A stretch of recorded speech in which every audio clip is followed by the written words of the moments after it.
महोदय, चीन सरकार के सबसे महत्वपूर्ण मुखपत्र ग्लोबल टाइम्स के एक ताज़ा संपादकीय ने दुनिया भर के कूटनीतिक और रणनीतिक प्रेक्षकों को चौंका दिया है।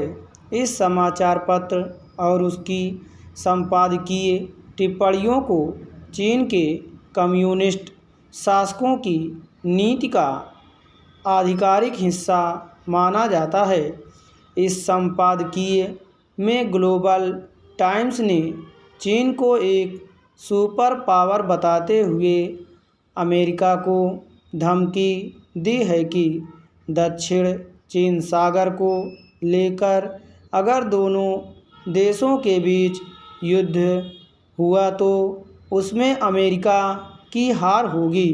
चीन ने यह धमकी जापान के दक्षिणी सागर क्षेत्र में चल रहे जापान, ऑस्ट्रेलिया और फ्रांस के सैनिक अभ्यास में अमेरिकी सेना के भी शामिल होने पर दी है।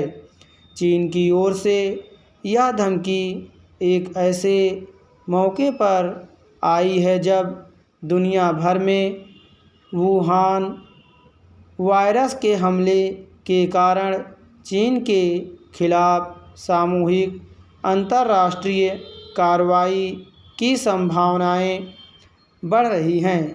चीन की नई आर्थिक और सैनिक ताकत उसके कम्युनिस्ट नेताओं के सिर पर चढ़ गई है। इस ताकत में मदमस्त होकर चीन सरकार हर किसी देश पर धौंस जमा रही है और छुट्टे सांड की तरह हर किसी भी देश से भिड़ने में लगी हुई है।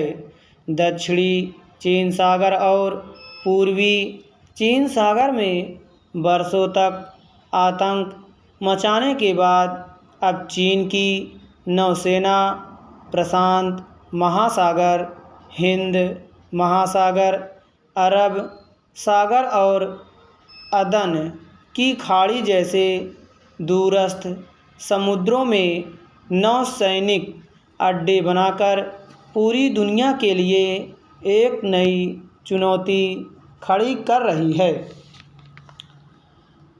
बीजिंग की हेकड़ी का यह हाल है कि उसने चीन की मुख्य भूमि से 2000 किमी दूर तक के पूरे दक्षिणी चीन सागर को अपना इलाका घोषित किया हुआ है। इनमें Malaysia, Philippines, Vietnam, Japan, Brunei और ऑस्ट्रेलिया समेत कई देश हैं।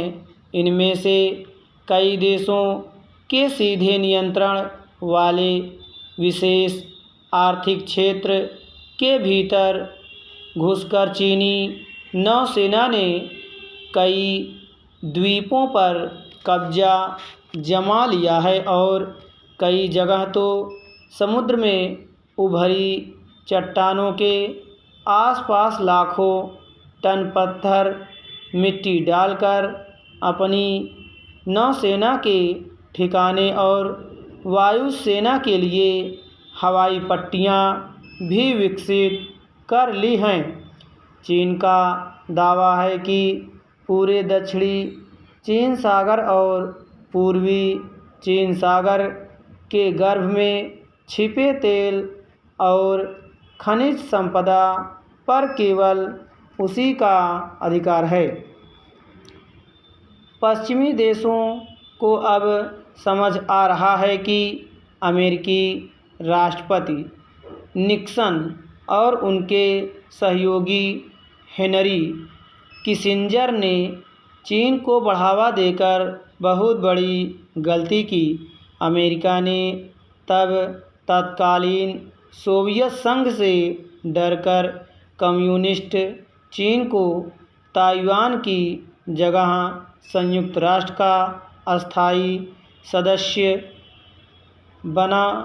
बनाने सुरक्षा परिषद में उसे